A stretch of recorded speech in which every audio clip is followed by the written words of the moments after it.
Assalamualaikum warahmatullahi wabarakatuh. Teman-teman sekalian, Kementerian Agama dibentuk dalam rangka menyelenggarakan sebagian tugas pemerintahan di bidang keagamaan. Kehidupan beragama menjadi salah satu sasaran kerja Kementerian Agama. Maka dibentuklah salah satu jabatan fungsional, yaitu penyuluh agama. Tugas pokok penyuluh agama Islam sendiri yaitu dengan melakukan bimbingan dan penyuluhan kepada kelompok sasaran tertentu dengan menggunakan bahasa-bahasa agama. Dalam tugas pokok juga ada binaan umum yang identik dengan majelis taklim dan pengajian yang ada di masjid-masjid. Tugas penyuluh lainnya adalah melaksanakan dan mengembangkan kegiatan bimbingan atau penyuluhan agama dan mensukseskan program-program pembangunan melalui pintu dan bahasa agama. Program yang terintegrasi dengan pemerintah yang menjadi perpanjangan tangan untuk mensosialisasikan dan melaksanakan pembangunan hingga masyarakat paling bawah. Nah, terdapat fungsi penyuluh agama. Yang pertama, fungsi informatif, yang mana penyuluh agama ini sebagai tempat memperoleh informasi yang berkenaan dengan kehidupan keagamaan. Kemudian yang kedua yaitu fungsi edukatif, yang mana penyuluh agama sebagai orang yang diamanahi mendidik dan memberikan pembelajaran kepada umat sejalan dengan ajaran agama. Kemudian fungsi yang ketiga yaitu sebagai fungsi advokatif, yang mana penyuluh agama ini berperan untuk membela kelompok atau umatnya dari sasaran ancaman dan gangguan. Yang terakhir ada fungsi konsultatif, yang mana fungsi konsultatif ini penyuluh agama sebagai tempat bertanya, mengadu bagi umat untuk menyelesaikan masalah.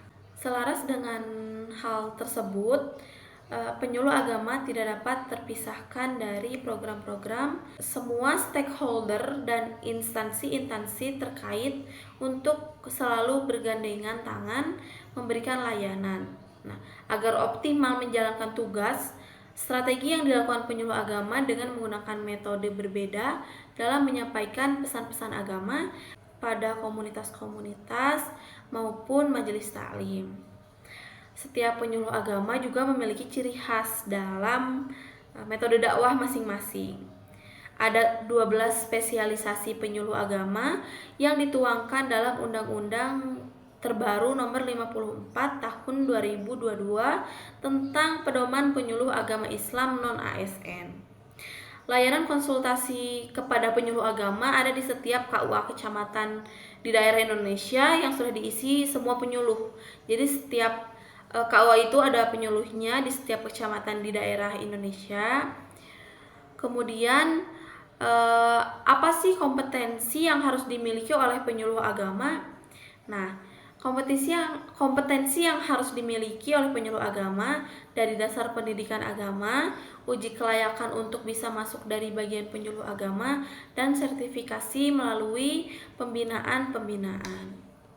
Nah, tadi kan sudah disebutkan bahwa ada 12 spesialisasi penyuluh agama yang dituangkan dalam Undang-Undang terbaru nomor 54 tahun 2022 tentang pedoman penyuluhan agama Islam. Nah, diantaranya adalah bidang pemberantasan buta huruf, kemudian buta huruf Al-Quran, kemudian yang kedua bidang keluarga sakinah, kemudian bidang pemberdayaan zakat, bidang pemberdayaan wakaf, bidang kerukunan umat beragama, bidang produk halal, bidang pencegahan gerakan dan aliran keagamaan bermasalah, dan yang terakhir bidang pencegahan nafza dan HIV atau AIDS. Mungkin sekarang kita bahas salah satu dari 12 spesialisasi penyuluh agama yang ada dalam Undang-Undang nomor 54 tahun 2022, yaitu tentang buta huruf Al-Quran. Nah, problematika buta aksara khususnya untuk kemampuan membaca Al-Quran semakin meningkat di Indonesia. Hal ini menjadi perhatian bagi banyak pihak. Pada sudut pandang lainnya, meningkatkan kuantitas lembaga pendidikan Islam, terutama lembaga baca tulis Al-Quran, sejauh ini justru belum memberikan efek yang begitu signifikan, terutama dalam mengatasi problem membaca Al-Quran di Indonesia. Hal ini dapat dilihat dari fakta bahwa tingginya buta aksara Al-Quran di Indonesia ini sampai saat ini masih sangat tinggi.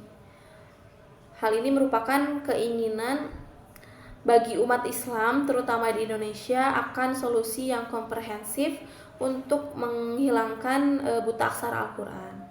Pembacaan Al-Quran dimulai dengan mengentaskan buta aksara yang harus ditangani dengan serius oleh pemerintahan dan masyarakat, karena dua hal ini memiliki peranan yang sangat penting dalam meningkatkan pengentasan buta aksara Al-Quran. Nah, pemerintah memiliki tugas dan fungsinya dalam mengelola sistem pemerintah serta menetapkan sebagai kebijakan demi tercapainya tujuan negara. Sementara masyarakat merupakan individu yang hidup dalam kebersamaan, bersama-sama bekerja demi tercapainya kebutuhan bersama yang tentunya mempunyai tantangannya tersendiri. Nah, tantangannya diantaranya tantangan dalam kehidupan, kemudian norma-norma, juga adat istiadat yang harus ditaati di lingkungan sekitar. Gitu. Pada akhirnya, pemerintah bersama dengan masyarakat sangat berperan penting dalam mengatasi buta aksara Al-Quran tersebut. Oleh karena itu, diperlukan sebuah strategi dalam mengentaskan buta aksara Al-Quran, baik oleh pemerintah maupun oleh masyarakatnya. Nah, salah satu upaya yang bisa dilakukan atau yang dapat dilakukan pemerintah dalam mengentaskan buta aksara yaitu seperti dengan lebih mengaktifkan TKA, kemudian TPA melalui pemberdayaan guru mengaji dengan memberikan insentif atau gaji dari pemerintah. Peran pemerintah dan masyarakat yang lebih mensupport kebijakan pemerintah daerah dalam mengentaskan buta aksara Al-Quran yang disebabkan karena tingkat mobilitas masyarakat.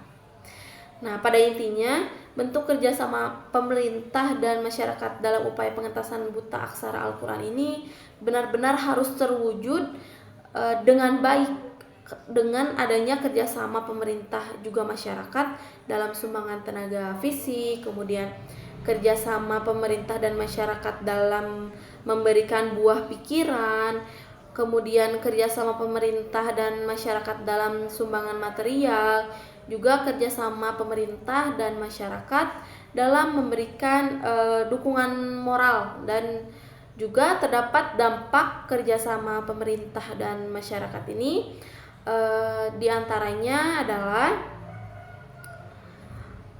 pembentukan TK, kemudian TPA, kemudian pembentukan atau pembangunan masjid, dan juga pembentukan majelis taklim.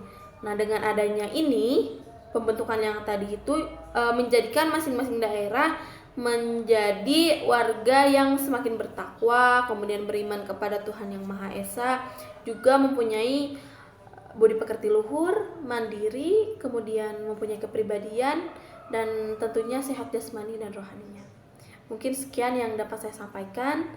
Mohon maaf apabila masih banyak kesalahan. Saya ucapkan terima kasih. Wassalamualaikum warahmatullahi wabarakatuh.